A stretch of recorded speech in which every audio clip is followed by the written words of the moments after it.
My name is Leonie, and I'm 28 years old. I'd been chatting with a friend online for months, exchanging stories and laughter. His name was Jonas, and we bonded over our shared love for German football and currywurst. I thought he was kind and genuine, always checking in on me and offering words of encouragement.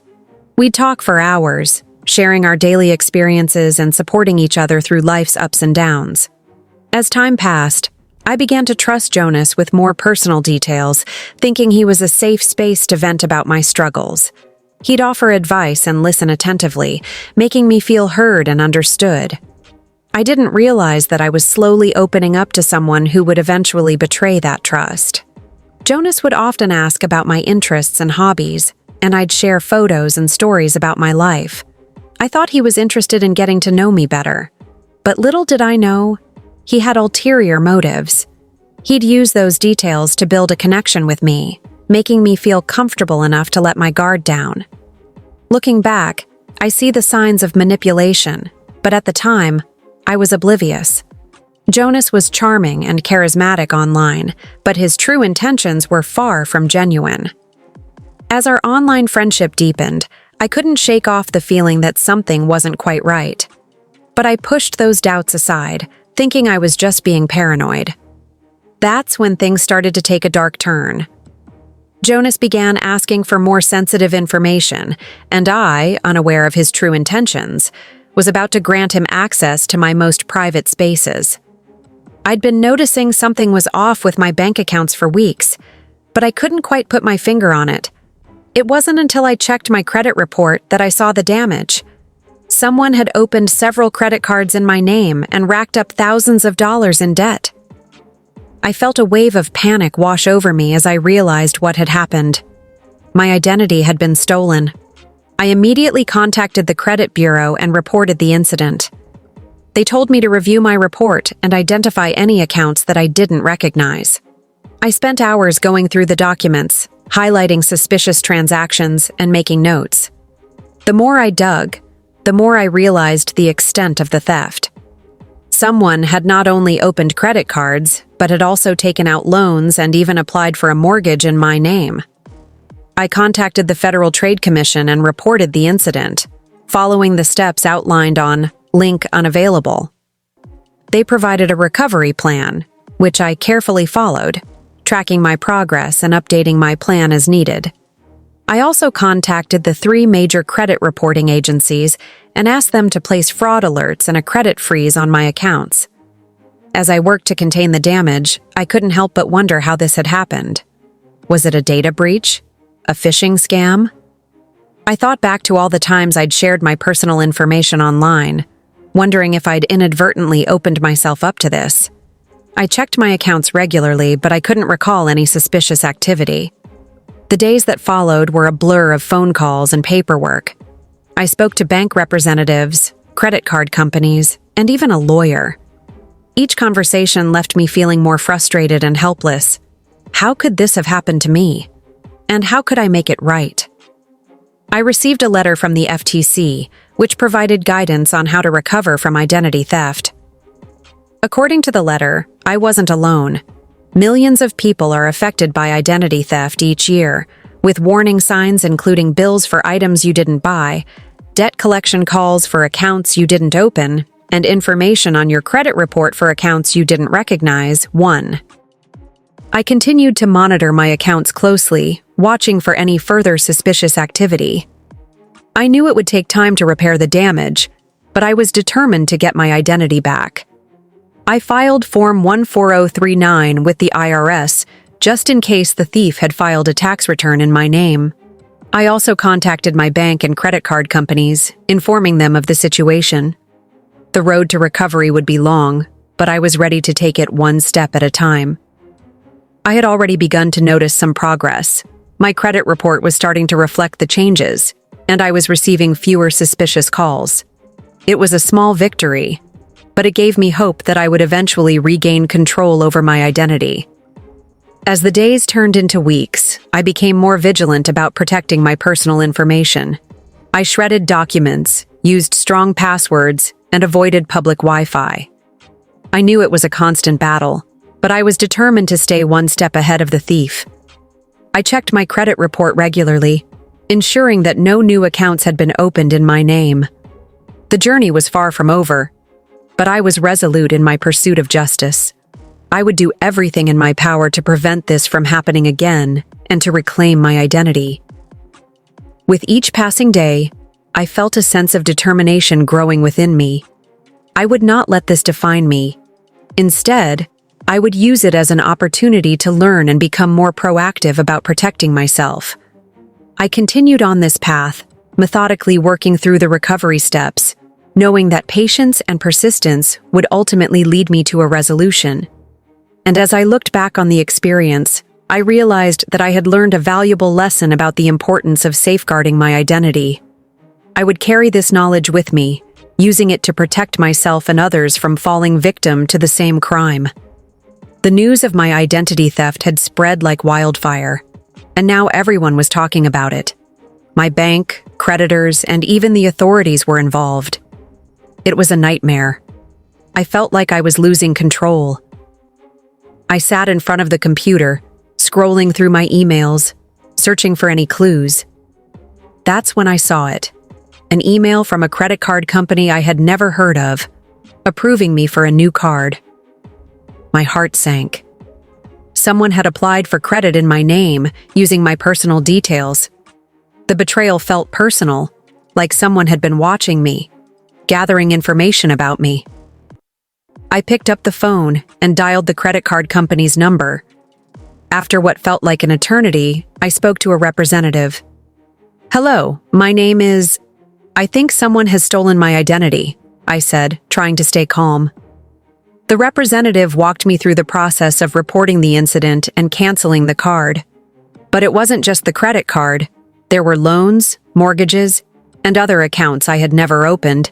The thief had been busy, using my good name to fund their lavish lifestyle. I felt a wave of anger wash over me. How could someone do this to me? As I dug deeper, I discovered that the thief had been using my information for months. They had applied for job openings in my name, rented apartments, and even filed tax returns. The extent of the betrayal was staggering. I wondered how I would ever recover from this. I spent the next few days gathering documents, filling out forms, and talking to authorities.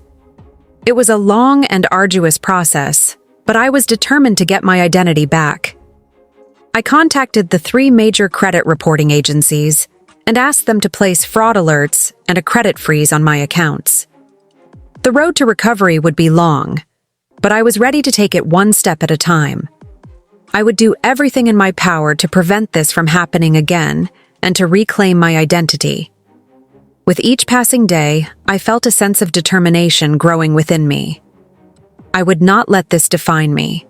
Instead, I would use it as an opportunity to learn and become more proactive about protecting myself. I received guidance from the Federal Trade Commission on how to recover from identity theft. According to their advice, millions of people are affected by identity theft each year. Warning signs include bills for items you didn't buy, debt collection calls for accounts you didn't open, and information on your credit report for accounts you didn't recognize. I continued to monitor my accounts closely, watching for any further suspicious activity. I knew it would take time to repair the damage, but I was determined to get my identity back. I filed Form 14039 with the IRS, just in case the thief had filed a tax return in my name. I also contacted my bank and credit card companies, informing them of the situation. The journey was far from over, but I was resolute in my pursuit of justice. I would do everything in my power to prevent this from happening again and to reclaim my identity. With each passing day, I felt a sense of determination growing within me. I would not let this define me. Instead, I would use it as an opportunity to learn and become more proactive about protecting myself and others from falling victim to the same crime. 1. I stared at the stack of papers on my kitchen table, the words "final notice" and "overdue" jumping off the pages. My mind was racing with questions. How did this happen? Who could have done this to me? I felt a knot in my stomach as I thought about all the times I'd shared my personal information online. The days that followed were a blur of phone calls and paperwork. I spoke to bank representatives, credit card companies, and even a lawyer. Each conversation left me feeling more frustrated. I was trying to stay calm, but it was getting harder. I just wanted my life back. As the reality of the situation set in, I started to feel overwhelmed. I was losing sleep, and my relationships with friends and family were starting to suffer. I knew I needed to take care of myself, but it was hard to focus on anything else. I started to question my own judgment. How could I have been so careless? I replayed every online transaction, every conversation with strangers, wondering if there was something I had missed. I began to notice changes in my daily routine. I'd find myself checking my bank accounts obsessively, searching for any sign of suspicious activity. I'd get anxious when I couldn't access my accounts online, wondering if the thief had gotten in again.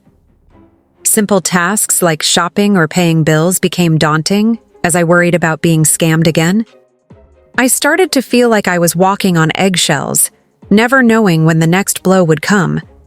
I'd get anxious about receiving calls from unknown numbers, wondering if it was the thief or a debt collector. The uncertainty was suffocating me. I felt like I was losing control of my life. I knew I needed to take action, but I didn't know where to start. I felt like I was in way over my head. The more I learned about identity theft, the more I realized how vulnerable I was. I started to take steps to protect myself, but it was a constant battle. I knew I needed to be vigilant, but it was exhausting. The emotional toll was immense. I felt like I was living in a state of constant fear, always looking over my shoulder. I knew I needed to find a way to cope, but it was hard to see a light at the end of the tunnel. I just wanted my life back, and I was willing to do whatever it took to get it back.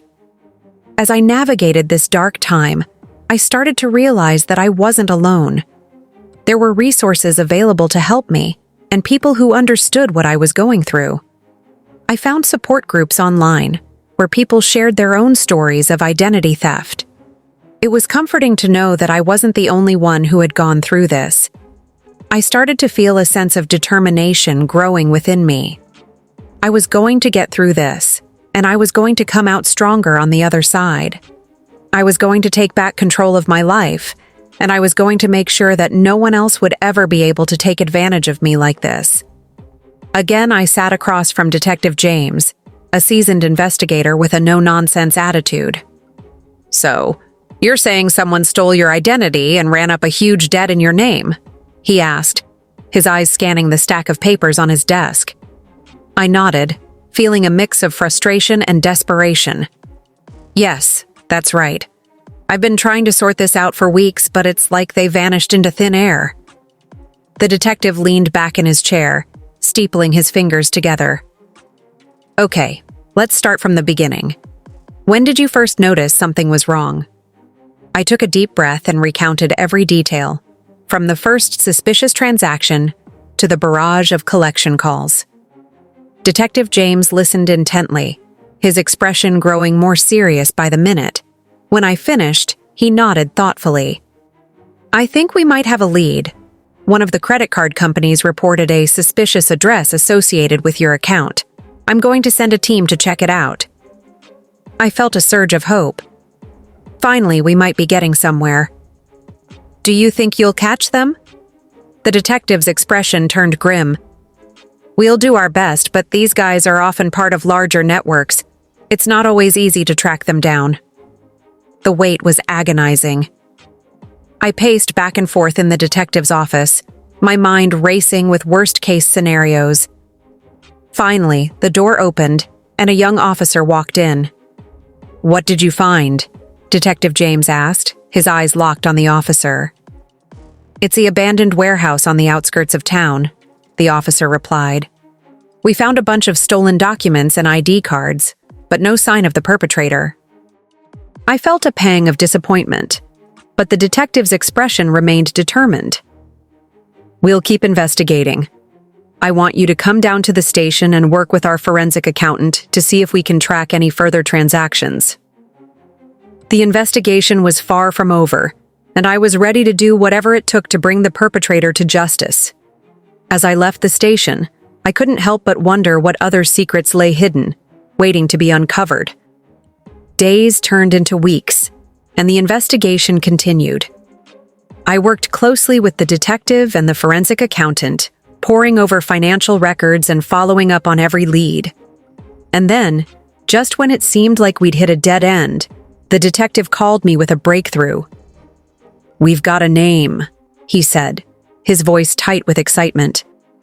"A former employee of one of the companies you did business with. We think he might be our guy." The wait for the confrontation was excruciating. When it finally happened, I felt a mix of emotions: anger, relief, and a hint of fear. The detective and I sat across from the suspect, a scrawny young man with a look of desperation in his eyes. "So you're the one who's been using my identity," I said, trying to keep my cool. The suspect nodded, his eyes darting back and forth between the detective and me. "I didn't mean to hurt anyone. I just needed the money." The detective's expression was unyielding. "You'll be facing charges, that's for sure. But it's not just about the money. You've caused a lot of harm to this person, and that's not something you can easily fix." As the suspect was led away in handcuffs, I felt a sense of closure. It wasn't over yet, but I knew we'd finally taken a crucial step towards justice. The detective turned to me and nodded. "It's not going to be easy, but we'll get through this. And in the end, you'll come out stronger on the other side." I sat in the quiet office, surrounded by the remnants of a long and arduous journey. The detective's words still echoed in my mind. "It's not going to be easy, but we'll get through this." And we had. The perpetrator was facing charges, and I was finally starting to rebuild my life. As I looked back on the experience, I realized that it had taught me a valuable lesson. I had been careless with my personal information, and it had almost cost me everything. But I had also learned to be vigilant, to take control of my own security. I thought about all the times I had shared my information online, without a second thought. I had been so trusting, so naive, but now I was different.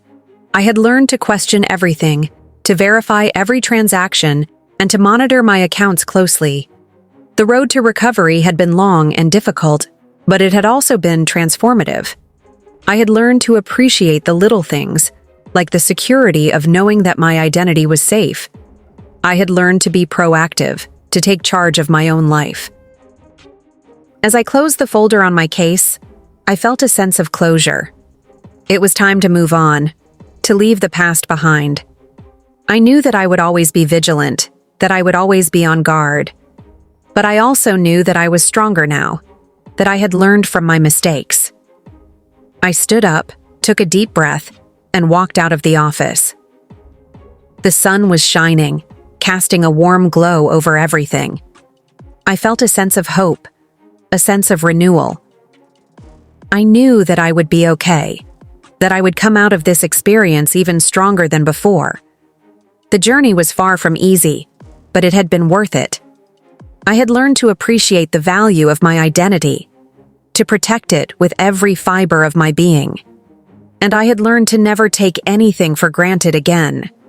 I was ready to start anew, to build a better future for myself. With a newfound sense of determination, I walked forward, ready to face whatever came next.